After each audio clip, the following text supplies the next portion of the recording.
Okay, my country people, how una day? I greet una fellow Nigerians. So, President Bola Ahmed Tinubu, shey time don't reach for Nigerians to begin to ask for you to resign from office. Abi the time don't even pass.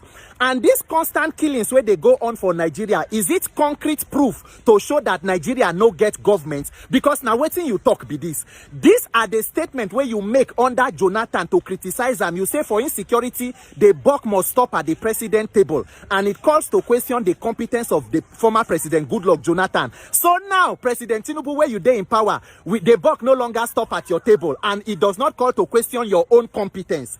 Because yesterday, Friday, 20th of this month, according to confirmed report by the spokesperson for police for Borno State, a suicide bomber attacked Konduga local government, killing about 10 people, many others injured, taken to the hospital.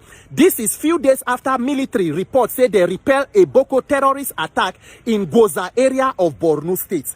So right now, as it is, the entire country is a theater of war and blood. If not be Benue na Enugu, if not be Enugu na Borno, it is here the entire nation.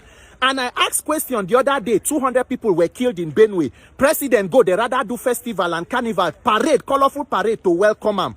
And I asked, they say make IG go there. So if they kill for another state, IG go that state. Anywhere where they go. What is exactly is going on within security where politicians never talk?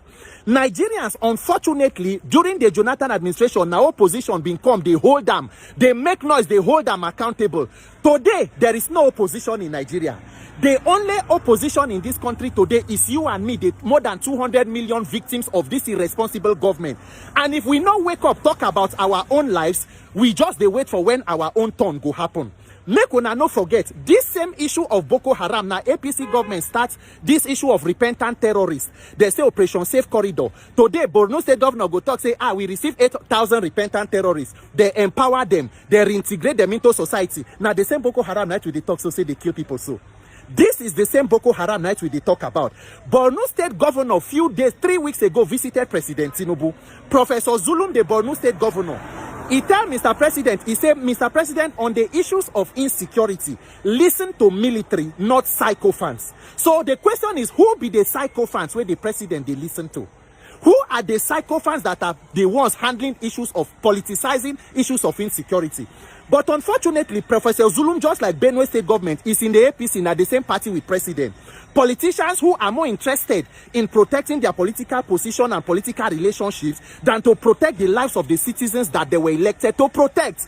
Nigerians, as we they talk, so we must ask ourselves the question, if Tinubu no resign, he no say they no fix insecurity, they no fix economy, they no fix anything, waiting they give them confidence to begin campaign for 2027.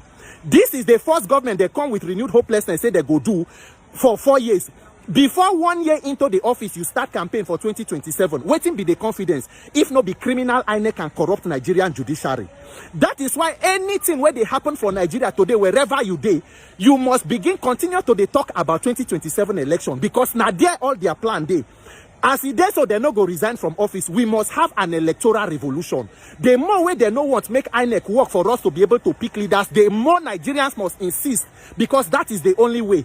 Remember, say a few days ago, na Enugu, that they protest killings of herdsmen. No be today starts. 2019, Catholic Reverend Father, they even protest go government house when they kill some Reverend Father seminarian for Enugu. Till today, how many years later, the thing only gets worse, because the insecurity, the one way that they talk, is small past the one way they never talk. And until you have people who are competent and sincere in purpose, it no go end. We go just the wait for turn by turn Nigeria PLC. So President Tinubu, as una criticize Jonathan reach, time don't reach for una to show working now. To show working, the thing he no day. Because if he didn't day, he didn't day. They play APC. So now the buck does no longer stop at the president's table. President Tinubu, at what point are you now ready to resign, since you have clearly failed to fix the issue of insecurity? Nigerians, it is up to all of us. If we decide to keep quiet, we die. If we talk, we die. We better talk and take action to save our own lives. Because we have persons in power today who at some point were freedom fighters and standing for democracy. But if you want to know the actual state of where they stand in terms of implementing what Hope 93 should mean and what June 12 should signify, let us throw a challenge to the current president of Nigeria, President Bola Ahmed Tinubu, and the Senate president to come out clearly in Nigeria today and make a broadcast that I, President Tinubu, believes in free, fair, credible, and peaceful elections, and that come 2027, I am working to reform INEC to ensure that the will of the people will prevail. Because the significance of June 12, 1993, as my colleague or my co-guest has rightly said, was that the people rejected the military and decided to take destiny in our own hands, meaning power is supposed to be vested in the people, and then we begin to have checks and balances. But today, as we see in Nigeria, we almost have a situation where the legislative arm of government seems like a subordinate to the executive arm of government. There is absolute distrust in the judicial arm of government. For 2 consecutive years, when the president goes to submit his budget, the National Assembly welcomes him with his political mantra, on their mandate they shall fall or sit. So we have a situation where the principles of checks and balances that should exist in a democracy are completely eroded. Fighting the corruption that should be the bane of the day have been pushed to the side. And in the words of one former national chairman, when you come to our party, your sins are forgiven.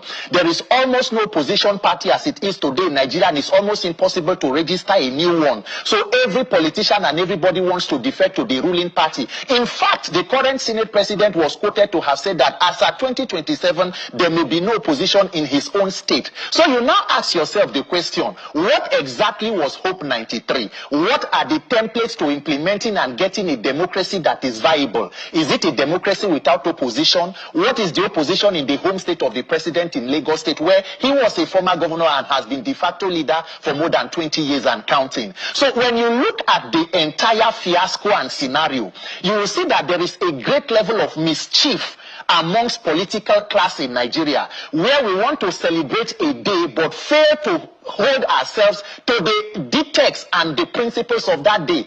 Imagine someone who is a core Muslim telling you that I do not believe in the 5 pillars of Islam, I do not believe in the prophet, the holy prophet Muhammad, or a Christian telling you I do not believe in Jesus Christ. If you must believe in a democracy, democracy is built on free, fair, and credible elections, because power must come from the people. So anybody who is talking about democracy and is not committing to free and fair elections where power comes from the people, where the people can hold you accountable and say, if we are dissatisfied, we can vote you out. If you are not committed to such a system of electoral reform and stopping irregularities, then we are just trying to put the cart before the horse, and we are just deceiving ourselves. So Hope 93 and 2023 today, or 2025, what exactly has been the implementation of those aspects vis-a-vis achieving a democracy that is truly powered by the people?